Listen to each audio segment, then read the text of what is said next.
Today we're going to talk about telephoto portraits and specifically why you might want to use something like a 70 to 200mm lens to take your portraits. And I know what you're thinking, 85mm, 50mm, these things are fantastic, but let's talk about why you might want to use a telephoto lens, what you get out of it, and how it can make your life a little bit easier. It's Tutorial Tuesday.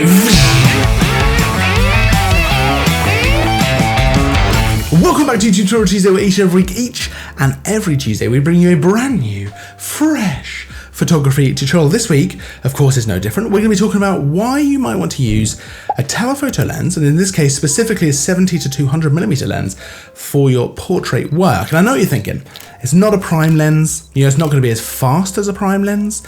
70 to 200, yep, you've got 85mm in there, but there's no 50mm. What if you want to use a wider kind of lens? Well, of course, that obviously would be an issue. If you want to do a wide portrait, a telephoto lens isn't going to work. But otherwise, there's lots of reasons why specifically a 70 to 200 lens actually works really well for portraits. So let's talk about it. Now, the first thing that comes to my mind when I think about this is just that aperture. Having a fast aperture, like a prime lens, 85mm f1.4, f1.2, something like that, gives you that beautiful depth of field. But of course, with a 70 to 200, it's not going to be as fast. You're generally going to have f2.8 or f4.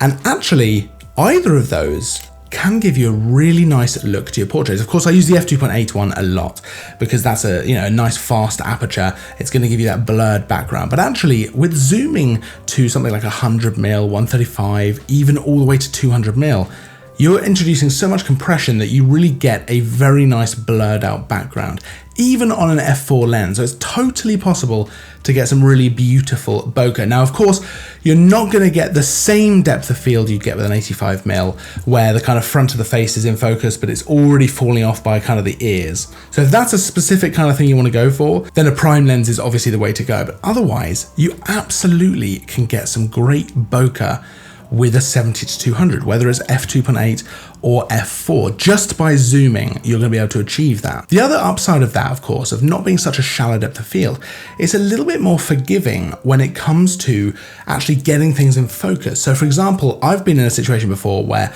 I've used an 85mm f1.2. I've got one eye in focus, but the other eye is already losing focus. It's not sharp and it's really noticeable in the image.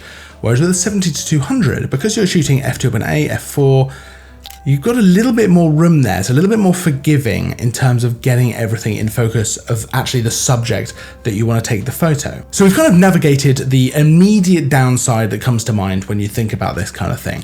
But let's talk about some of the upsides, because there are so many. There's a whole bunch of upsides to doing this. And the first one that comes to mind, the one that's so important for me, is the ability to completely control your background and your scene by zooming and moving, which is something that you cannot do with a prime lens. So for example, if you look through the viewfinder, you've got your subject, you're shooting at 70mm, and then you move back, you zoom in to get your subject the same size as they were, you've now got a very different background to the background you had at 70mm. And if you do that all the way through the focal range, all the way to 200mm, you can really control the background that you're able to see. And that gives you a huge amount of options for what you can shoot. You can just have a very small space that looks very good. For example, in this photo, we are actually right by a picnic area, which didn't look super great, to be honest. It wasn't a particularly picturesque picnic area. The area around it, beautiful.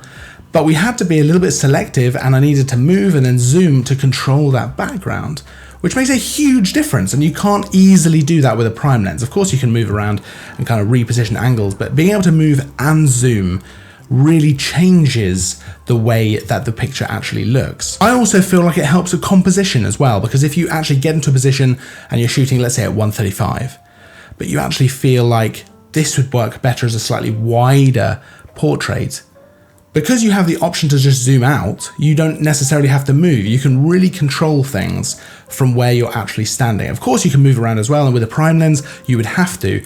But with a zoom lens, you are able to just adjust your zoom and kind of compose your shot that way, which is a really powerful tool. Now, of course, another massive upside of using something like a 70-200 is it is incredibly versatile with the kinds of shots that you can get. 70mm and 200mm are going to give you very different looking shots. This one, for example, is much more zoomed in. The background is much more sort of compressed and blurred, and it's a bit more almost dreamlike. You know it's a forest, but there's not so much to see there. I talked before about the difference between 85mm and 35mm, with 35mm being kind of where the subject is and 85mm being who the subject is.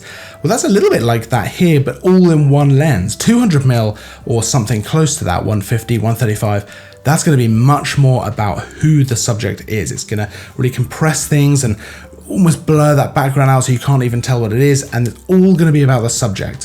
Whereas 70mm, especially f4, is much more of an environmental feel. It's going to be much more about where that subject is. So you've got a huge amount of versatility there for the kinds of shots you can take with just this one lens. Where we've talked about this in the past with prime lenses, 35 versus 85, that's two different lenses, whereas this is all contained in this one lens.